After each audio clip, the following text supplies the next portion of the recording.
নমস্কার বন্ধুরা, আমি প্রিয়াঙ্কা গুঞ্জাস মম চ্যানেলের আরেকটি নতুন পর্বে সবাইকে স্বাগত জানাই। আশা করি সবাই ভালো আছেন, সুস্থ আছেন, আমরাও ভালো আছি। তো বন্ধুরা, আগের ভিডিওতে দেখছিলেন সিম কাটতেছিলাম, তারপরে এই যে তরকারিটা রান্না করে নিয়েছি। দেখতেই পাচ্ছেন কাঁচামরিচের তরকারি, এ কারণে একটু সাদা সাদা দেখাচ্ছে। আর মানে যেহেতু পেট খারাপের সমস্যা ছিল, কলা থাকলে কাঁচকলা টলা থাকলে রান্না করতাম। তো সিম ছিল আর বেগুন ছিল। ওর বাবা বাজারে যেতে চেয়েছিল, তো অসুস্থ ছিলাম যার কারণে যাইনি। আর সকালে যখন ভাত খেয়েছিলাম তারপরে তো ওষুধ স্যালাইন খেয়েছিলাম, যার কারণে একটু সুস্থ হয়েছিলাম দুপুরের দিকে, আমি তো আগেই বলেছিলাম। আর বিকাল থেকে বেশ ভালোই সুস্থ হয়েছিলাম। আর এদিকে আমি যখন রান্না করছিলাম তখন মামুনির বাবা কিন্তু বেডটা গুছিয়ে নিয়েছিল। সকাল থেকে বিছানা চাদরটা তো মানে বিছানো হয়নি, রাত্রে যেটা ছিল বমির কারণে তো উঠানো হয়ে গেছিলো। তো এই যে আমি যখন রান্নাটা করছিলাম ওর বাবা বিছানা চাদর বালিশের কাভারগুলো এই যে বেডটা একটু গুছিয়ে নিয়েছে, বেশ সুন্দর করেই গুছিয়েছে, দেখেই বুঝতে পারছেন। এর মানে বোঝাই যাচ্ছে না যে ছেলে মানুষ গুছিয়েছে, তাই না? আর অসুস্থতার সময় মানে যদি রুমগুলো মানে ঘরটা গুছানো থাকে তাহলে বেশ ভালোই লাগে। আর বিশেষ করে বেডটা যদি এমন সুন্দর করে গুছানো থাকে তাহলে কত ভালো লাগে বলেন। আর এদিকে বিকালবেলা মানে তারপরে তো খাওয়া দাওয়া কমপ্লিট করলাম। আর এদিকে বিকালবেলা মামনির বাবাই নিয়ে এসেছে কাপড় চোপড়গুলো। তো এখানেই রাখা আছে। আজকে তো আর ভাঁজ করতে পারবো না, কাল ভাঁজ করব। দেখতেই পাচ্ছেন কতগুলো কাপড় চোপড় চেয়ারের উপরেই মানে একদম ভরে আছে। তো পরের দিন মানে শনিবার ক্যামেরাটা অন করলাম, সকালে সকালে না, এখন 10:30টার মতো বাজে। তো স্নান করে তারপরে ছাদে এসেছি, মামুনি আর আমি। আর ওকে হাতা কাটা গেঞ্জি গায়ে দিয়ে দিয়েছি, দেখতে পাচ্ছেন, কারণ শরীরে একটু রোদ লাগানোর জন্য। আর বাচ্চাদের একটাই কাহিনী, দেখতেই পাচ্ছেন, এক জায়গায় দাঁড়িয়ে নেই, পা উঁচু নিচু, তারপরে মানে এদিক সেদিক করতেই আছে, এক জায়গায় স্থির হয়ে কিন্তু দাঁড়িয়ে থাকে না। আর শীতকাল, এর কারণে দেখতেই পাচ্ছেন ছাদে কাপড় চোপড় একদম ভরে আছে, মানে সবাই কিন্তু শীতের দিন ছাদেই কাপড় চোপড় রোদ্রে দেয়। অন্য সময় তো বেলকনিতে দেয়, আমাদের তো বেলকনি নেই, আমরা সবসময় ছাদেই দেই। তো অন্যরা কিন্তু অন্য সময় গরমকালটাতে মানে বেলকনিতেই দেয়। আর শীতকালে সবাই কিন্তু ছাদেই কাপড় চোপড় দেয়, যার কারণে ছাদটা একদম ভরে থাকে কাপড় চোপড়ে। আর এদিকে রোদে দাঁড়িয়ে একটু চুলটাও মানে শুকিয়ে নিলাম, তারপরে চলে আসলাম। আমি স্নান করার আগে কিন্তু শাক কেটে রেখেছিলাম, তারপরে এই যে পাতাকপি সিম এগুলো কেটে রেখেছিলাম। আর এখন এসে ধুয়ে রান্নাটা করে নিলাম, পাতাকপি আর আলু ভাজা। আর এদিকে তেলাপিয়া মাছ ভেজেছি 3 পিস, মামুনির বাবাকে তো 1 পিস নিয়ে খাচ্ছে, আর মামুনির পিস আমার পিসটা আছে বাটিতে। এখনই খাওয়াটা শুরু করব। আর ওদিকে লাল শাক ভাজি করেছি। আজকে দুপুরে এটাই হচ্ছে খাওয়া দাওয়া, ঝোল তরকারি আর রান্না করিনি।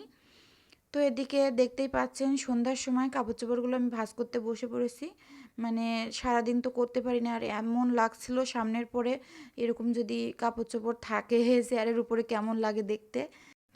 এজন্য ভেবেছি সন্ধ্যার পর আগে হচ্ছে কাপড় চোপড় ভাঁজ করব, তারপরে হচ্ছে অন্য কাজ।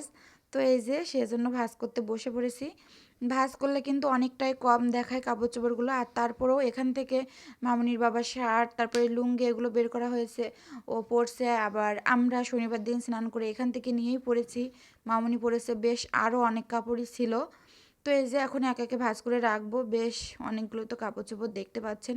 এরপরে না একটু পিঠা বানানোর কথা আছে, মামুনি বলছিল, তো তেলের পিঠা বানাবো সুজি আর ময়দা দিয়ে। তো এটা ভাঁজ করে গুছিয়ে রেখে তারপরে বানাবো। আর অন্যদিকে কিন্তু মামুনিও দু একটা ভাঁজ করছে, তো ক্যামেরার সামনে আনা হয়নি, যার কারণে বুঝতে পারছেন না। ও দু একটা কাপড় চোপড় নিয়ে ভাঁজ করছে, প্রত্যেক সময় এমনটাই করে, যখনই কাপড় চোপড় ভাঁজ করতে বসি ও দু একটা করে নিয়েই ভাঁজ করতে শুরু করে। আর সব সময় তো বলে যে মা তোমার করতে হবে না, আমিই করে দিচ্ছি, আমিই করে দিচ্ছি, এরকম। তো বন্ধুরা, আমি কাপড় চোপড় ভাঁজ করতে থাকি আর প্রতিদিনের মতো আবারও মনে করিয়ে দিই, যারা ভিডিওটি দেখছেন একটি লাইকও করেননি, প্লিজ একটি লাইক করে তারপর ভিডিওটি কন্টিনিউ করুন। আর যেসব বন্ধুরা আমার চ্যানেলটি সাবস্ক্রাইব করেছেন তাদেরকে অসংখ্য অসংখ্য ধন্যবাদ। যারা এখনও করেননি প্লিজ আমার চ্যানেলটি সাবস্ক্রাইব করে আমার পাশে থেকে যাবেন। আর যেসব বন্ধুরা প্রতিদিন আমার ভিডিও দেখে লাইক করছেন আর সুন্দর সুন্দর কমেন্ট করছেন তাদেরকে অসংখ্য অসংখ্য ধন্যবাদ। এভাবেই সবসময় আমার পাশে থাকবেন। আর এই যে দেখতেই পাচ্ছেন আমি ব্যাটারটা রেডি করে নিলাম, তেলের পিঠা বানাবো। তো এদিকে কড়াইটা বসিয়ে দিয়েছি, আর ছোটো কড়াইটাই বসিয়ে দিয়েছি, দেখতেই পাচ্ছেন। আর এই যে পিঠা বানানো হয়ে গেছে, আরও দু একটা আছে। তো মানে চালের গুঁড়ার পিঠা যদি হতো তাহলে কানাটা না কুচি কুচি মতো হয়। তো এখানে সুজি আর ময়দা, যার কারণে কুচি কুচি মতো হয়নি, মানে এরকমই হয়েছে আর কি। হয়তো কারো হয় নাকি তা তো আমি জানি না যে সুজির পিঠা কুচি কুচি হয় কি না। আমার তো হয়নি, সেটাই আর কি। আর এর মধ্যখানে আমি ভাত বসিয়ে দিয়েছি, কারণ রাত্রে ভাতই খাবো অল্প করেই।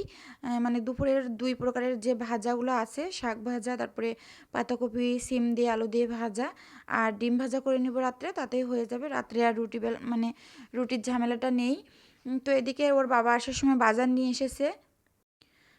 এখানে আছে উচ্ছে, পাতাকপি আছে একটা, বড়ই আর সিম আছে একটা পলির ভিতরেই, পেঁয়াজ রসুন নিয়ে এসেছে। আর নিয়ে এসেছে পুঁই শাকের ডিম বলি আমরা ওইটাকে, অনেকে পুঁই বিটুলিও বলে। আমাদের গ্রামের দিকে তো এটাকে পুঁই শাকের ডিম বলে, তাই আমিও বললাম। আর আছে ধনিয়া পাতা, এগুলোই নিয়ে এসেছে। শীতকাল তো সবসময়, কিন্তু শীতকাল বলে না, আমার ভিডিও দেখলে বুঝতেই পারবেন আমাদের সবজিটা কিন্তু একটু বেশিই লাগে। ২-৩ দিন পর পর কিন্তু ওর বাবা বাজার থেকে সবজি নিয়ে আসে, কারণ ভ্যান গাড়ির সবজিগুলো বেশ অনেকটাই দাম রাখে, যার কারণে বাজার থেকেই নিয়ে আসে। তো এই যে সবজিগুলো গুছিয়ে রাখবো আর ভিডিওটি এখানেই শেষ করব। সবাই ভালো থাকবেন, সুস্থ থাকবেন, দেখা হবে আগামী পর্বে। আর আমার আজকের ভিডিওটি কেমন লাগলো কমেন্ট করে জানাবেন।